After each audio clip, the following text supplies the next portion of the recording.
Bienvenue à toutes et à tous, je suis Marius, j'espère que vous allez bien. J'avais tellement hâte de vous parler de cette saison 2 les amis. Ah mais j'attendais plus que ça. Si vous vous attendez à ce que j'en dise du mal, quittez cette vidéo. Oui, je suis sérieuse, parce que clairement je ne vais pas descendre la série, clairement pas. Vous allez peut-être pas apprécier mon engouement, ce n'est pas grave, si vous êtes des haters, quittez cette vidéo, c'est tout ce que je peux dire. Alors oui, il y a des défauts, mais pour être honnête, j'en ai même pas fait attention car j'étais à fond dans le truc. Meilleur que la première saison, c'est indéniable. Pour moi, tout était génial. Ouais, je ne suis probablement pas la personne la plus objective ever, mais c'est ce que je ressens. J'en ai adoré chaque seconde. Et l'épisode 7, oh my god. Le passé de Chopper, Iluluk. Comment vous voulez que je ne pleure pas, moi, en fait? La petite bouille de Chopper, sa petite voix. Comment voulez-vous que je ne pleure pas? Cet épisode m'a achevé autant que le manga et l'anime. Comment je suis supposé détester Chopper? Comment je suis supposé détester cette version, tout du moins? Dès que je le vois, j'ai envie de pleurer et de le prendre dans mes bras. Genre là, la chanson de Balavoine, Mon fils, ma bataille, prend tout son sens. Je tuerai pour lui. Quand je suis arrivé au bout des 8 épisodes, j'étais triste, car j'avais envie que ça continue. Et franchement, vivement la saison 3 les gars, parce que là, j'en suis à un stade où je tiens vraiment plus. La fan de One Piece que je suis est surexcitée pour la saison 3 qui sera entièrement consacrée à Alabasta. Franchement, comment ne pas avoir hâte? L'acting était parfait, que ce soit du côté des Mugiwara ou les autres personnages tels que Smoker ou encore le docteur Iluluk. L'acteur qui incarne Iluluk m'a profondément marqué, et pas que la VF, en VO, c'était vraiment quelque chose aussi, faut l'avouer. Je crois que c'est clairement l'acteur qui m'a le plus marqué de cette saison. Il a eu la meilleure performance, clairement. Honnêtement, je ne connaissais pas cet acteur-là avant, ça mérite que je m'intéresse à ce qu'il a fait avant. S'il y a bien un acteur qui ressort du lot parmi ceux qui incarnent les chapeaux de paille, c'est clairement Jacob Romero. Sa prestation en tant qu'Usopp était vraiment extraordinaire. Il a donné tellement de vie au personnage. Taz Skylar en Sanji est vraiment excellent aussi. Le moment où Sanji parle de sa mère, je m'y attendais pas du tout, mais ça m'a mis les larmes aux yeux. Parce que Sanji n'avait jamais parlé de son passé dans le manga, dans l'anime, à ce moment-là de l'histoire. Et là, le live action l'a fait. Et ça m'a fait quelque chose, j'avoue. Makeyu et Emily Rood, en tant que Zoro et Nami, sont tellement chers à mon cœur. Et puis, Inaki Godoy, notre Luffy. Les gens sont tellement durs avec lui. Moi, je le trouve parfait. Je veux dire, pour moi, c'est littéralement Luffy. Et surtout que c'est Oda qui l'a choisi, donc forcément, il est mieux placé que n'importe qui d'autre. Parce qu'à chaque fois, quand il y en a qui critiquent l'acting d'Inaki, je suis en mode, vous vouliez qui en tant que Luffy? Allez, je vous écoute. En général, j'ai pas de réponse.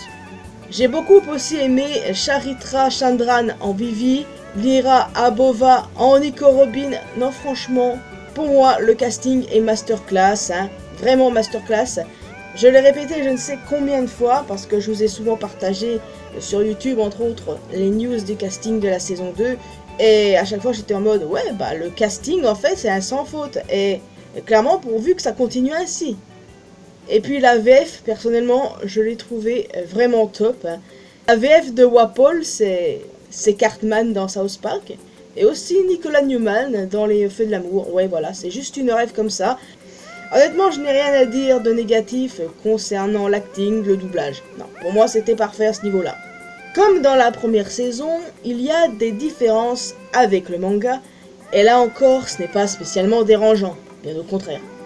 À Lockdown, nous rencontrons Bartholoméo bien plus tôt que dans le manga. Nous savons tous qu'il était à Lockdown, mais dans le live action, il interagit directement avec Nami et Luffy. Et honnêtement, j'ai trouvé ça super cool. À Rivers Mountain, Crocus ne réside pas à l'intérieur de la boune. Et les Mugiwara devaient donc trouver un moyen de s'échapper de la baleine. Mr. Nine et Miss Wednesday ont directement attaqué l'équipage à l'intérieur de la boune et, contrairement au manga, on n'a jamais su comment ils se sont retrouvés à l'intérieur. Les pirates Rombar ont également fait leur apparition, ainsi que la chanson Le bon rhum de Binks. C'était tellement cool de voir Brooke et Yorkie. L'acteur qui interprète Yorkie, il est plutôt BG. Ouais, en vrai, ce live action, j'ai envie de dire, ils sont tous plus ou moins BG. Une mine d'or pour les bisexuels, si vous voulez mon avis. Par contre, il y a un autre moment que j'ai bien aimé, mais qui m'a vachement pris de court. C'est Luffy qui chante bien. Là, j'étais pas prête. Parce que ceux qui connaissent Luffy, évidemment, dans l'œuvre originale, il sait pas chanter. Mais celui-ci, il sait. Et franchement, j'ai bien aimé. Même si ça m'a prise de court, parce que Luffy qui chante bien, quoi. Voilà. À Whiskey Peak, Igaram est tué par Mr. Five, et non pas d'une fausse mort orchestrée par Miss All Sunday. Ouais, j'avoue que j'ai chialé à ce moment-là. Mr. Nine n'était pas présent lors de la révélation de l'identité de Vivi. Il a mené les agents de Baroque Works au cul de Zoro, au lieu d'Igaram. Et il a été tué par Miss Valentine. Honnêtement, l'acteur a géré de zinzin. Et je ne vais pas vous mentir, dans cette série, c'est clairement mon agent du Baroque Works préféré. Franchement, il m'a énormément marqué. Je veux dire, je les ai tous kiffés, Même Mr. Free, que j'ai trouvé le plus insupportable du lot, pour être honnête, mais bref. Mais voilà, Mr. Nine, c'est celui qui me reste en mémoire. Je l'ai trouvé excellent. Et d'ailleurs, je refuse de croire à sa mort, car il mérite clairement d'être heureux avec Miss Monday, avec qui il a, je le rappelle, un enfant dans le manga. Ah, et autre chose qui n'a pas eu lieu dans le live action, c'est le combat Luffy-Zoro. À Little Garden, c'est Brogy qui est saboté à la place de Dory. Kalou n'est pas présent, mais il a été mentionné, et on le verra clairement à Alabasta. Mr. Five, Miss Valentine, Mr. Fritin et Miss Friday ont tous été tués. Sanji s'est également présenté en tant que Mr. Prince à Crocodile, ce qui est beaucoup plus tôt que dans le manga d'ailleurs, puisque ce n'est pas à ce moment-là que Sanji se fait appeler Mr. Prince dans l'œuvre. Mais bon, ce n'était pas dérangeant pour autant, donc voilà. À Drum, le combat entre Luffy et Wapol a lieu à l'intérieur du château, et non à l'extérieur. Et c'est Miss All Sunday qui offre à Wapol son fruit du démon pour son soutien financier à Baroque Works, ce que j'ai trouvé plutôt cool aussi d'ailleurs. Donc en clair, tous ces changements ne m'ont en aucun cas dérangé. Le live action reste quand même très fidèle à l'œuvre originale. Les personnages apparaissent peut-être plus tôt, certaines choses ne sont pas montrées, certes, mais globalement, il reste très fidèle à l'œuvre originale, au manga, tout comme les personnages qui sont fidèles à leur version manga. Mais bon, je tiens quand même à préciser un truc concernant cette communauté d'abrutis qui s'amuse, encore d'ailleurs, à s'en prendre à Charitra Chandran parce qu'elle n'est pas égyptienne, qu'elle n'est pas digne d'être Vivi, alors qu'elle est littéralement parfaite pour ce rôle en fait. Ça gueule aussi parce que Brooke est noire, alors qu'il n'y a pas d'autre choix possible en fait. Personnellement, Brooke, je l'ai toujours imaginé noire. Certains vont dire que ça sonne raciste, mais absolument pas, je veux dire. C'est comme ça que je l'ai toujours imaginé. Et je prends pas en compte de son apparence dans l'animé, bien sûr, mais honnêtement, je l'ai toujours imaginé comme ça. Et puis, sérieusement, je ne sais pas combien de fois je vais devoir répéter ça, c'est Oda qui les a choisis. On vous a déjà dit. T'as beau répéter ça aux gens, ils sont en mode non, c'est quand même nul. Mais bon, pour que ça rentre dans la tête des gens, ben là, il y a du boulot. Le casting est parfait. La série est excellente, le doublage est excellent aussi. Et en tant que fan de One Piece, je me suis senti respecté.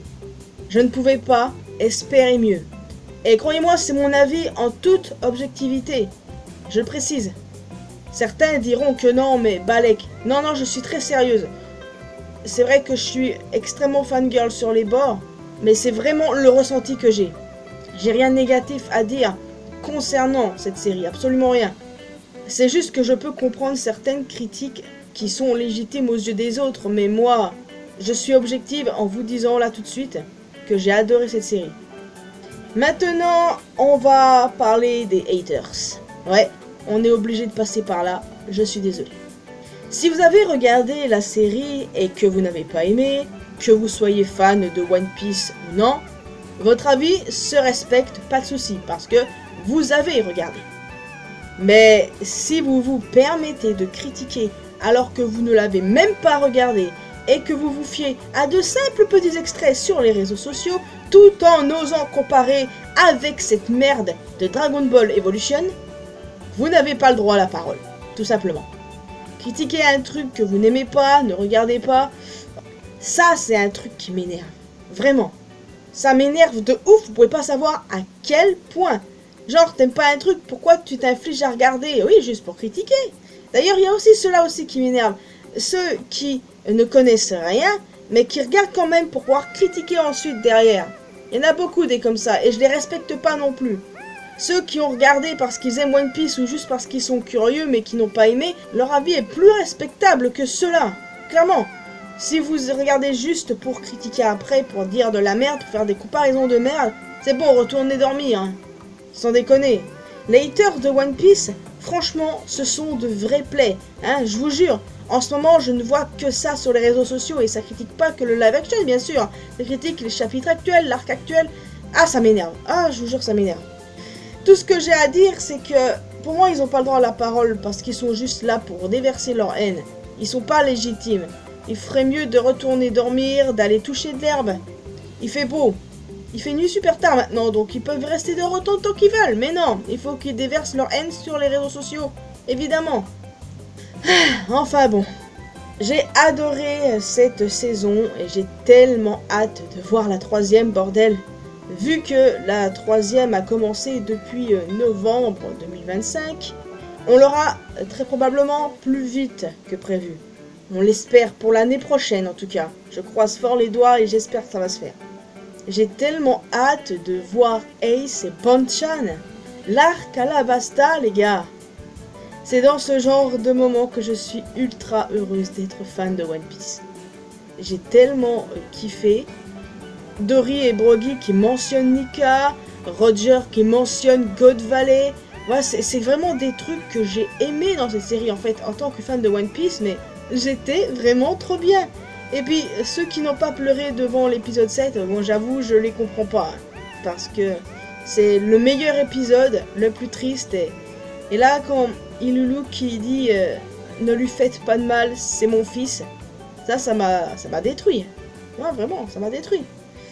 Donc voilà les amis, je vais vous laisser ici. J'espère que vous avez quand même apprécié cette vidéo.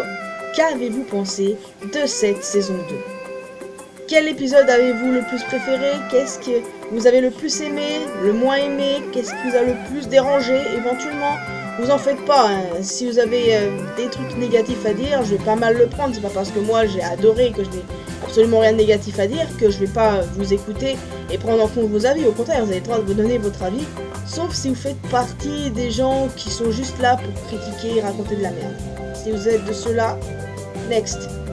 D'ailleurs aussi, n'hésitez pas à me dire quel personnage vous a le plus marqué. C'est très probablement Ilulu, ça peut être un des membres du Baroque Works aussi, hein. Évidemment, Mr. Nine a marqué aussi beaucoup de gens. Donc, en plus d'un commentaire, n'hésitez pas à laisser un petit pouce bleu, ça fait toujours plaisir. Vous pouvez me retrouver sur mes réseaux sociaux, les liens sont bien évidemment dans la description. Et le plus important, abonnez-vous à cette chaîne, ainsi qu'à ma chaîne secondaire, pour qu'on puisse se retrouver dans une prochaine vidéo. Et n'oubliez pas d'activer la cloche notification, bien sûr. Et vive One Piece!